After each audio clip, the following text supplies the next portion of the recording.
So there's been a rumor going around that the South Korean drama Squid Game, is made based on the real case called Brothers Home in South Korea. What does the case have to do with the drama? Are they even related? Let me explain. You've seen the photos, which show an inside of a building which looks like it's from the set of Squid Games, but it looks much older and abandoned. Are those photos from Brothers Home? Stay till the end to find out. First, let me tell you about the case of Brothers Home. Brothers Home was an internment facility in South Korea, which operated from 1975 to 1986. It was initially made for social purposes. The government wanted to rehabilitate homeless people and orphans by taking them off the streets, feeding them, clothing them, educating them, and offering some programs for them. But it turned out that thousands of Koreans in this facility faced serious human rights violations, including forced labor and sexual abuse. It was initially presented by the government as a welfare center. Unfortunately, that was not the reality. There were many victims, with 657 confirmed dead. Here's a little timeline for context. In 1975, Brothers Home was established. In 1982, initial complaints of abuse surfaced. In 1986, Prosecutor Kim began investigations. In 2020, South Korea passed a law to investigate past human rights violations. In 2022, a commission confirmed the abuses. That's quite a long timeline. Let's see if the daily routine of the people in Brothers Home had any similarities with Squid Game. The daily lives of the detainees at Brothers Home were quite oppressive and harsh. They often had to wake up really early before sunrise with no set schedule, so it was kind of random. After something like a breakfast with often not enough food or rotten food, they were forced to work at construction jobs, factory jobs, or agriculture. Of course, without any pay. Food was insufficient and often spoiled, which led to malnutrition. If they dared to disobey, they were severely beaten or isolated. They had no free time, no freedom of movement. They were constantly being watched, and there were bans on personal relationships. The conditions in which they lived were really terrible. In addition to overcrowding and poor hygiene because of that,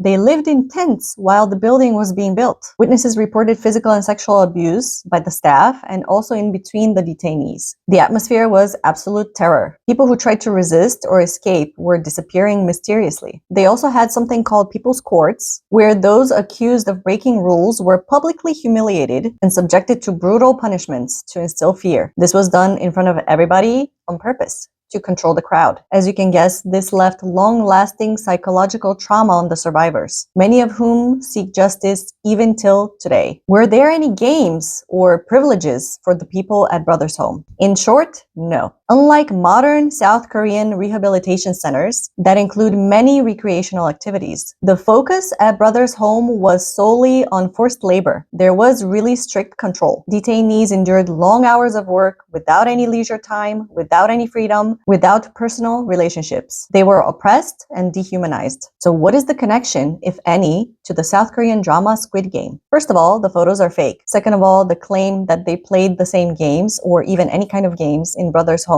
is false. The actual photos of Brothers Home are black and white and they just show the building. The building doesn't look the same as the one in Squid Game. You can search for the images on Google, but the point is, Squid Game is fictional. Even though it's fiction, parallels can be made. Both stories highlight themes of exploitation and survival under extreme conditions. You can easily draw comparisons between the experiences of survivors of Brothers Home and the deadly games in the series Squid Games, especially in relation to systemic violence against marginalized groups. Brothers Home targeted homeless individuals and orphans, kidnapping them from the streets, while Squid Game selected participants in financial distress, those from the lower class, giving them a choice to engage in deadly games. For those at Brothers Home, there was no choice. Both in the drama Squid Game and at Brothers Home, people endured abuse and control.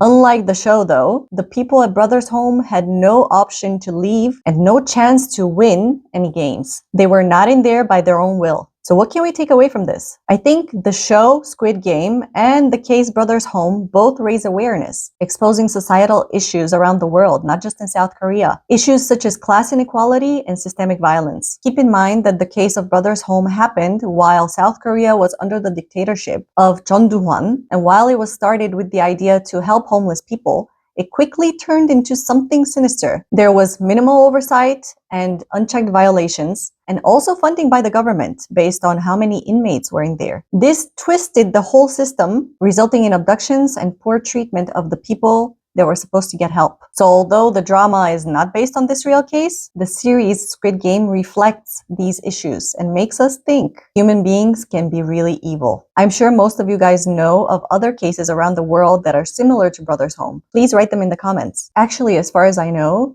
Mr. Beast is doing a real live Squid Games type of show, of course, without the fatal end. What do you guys think about that? Let me know in the comments.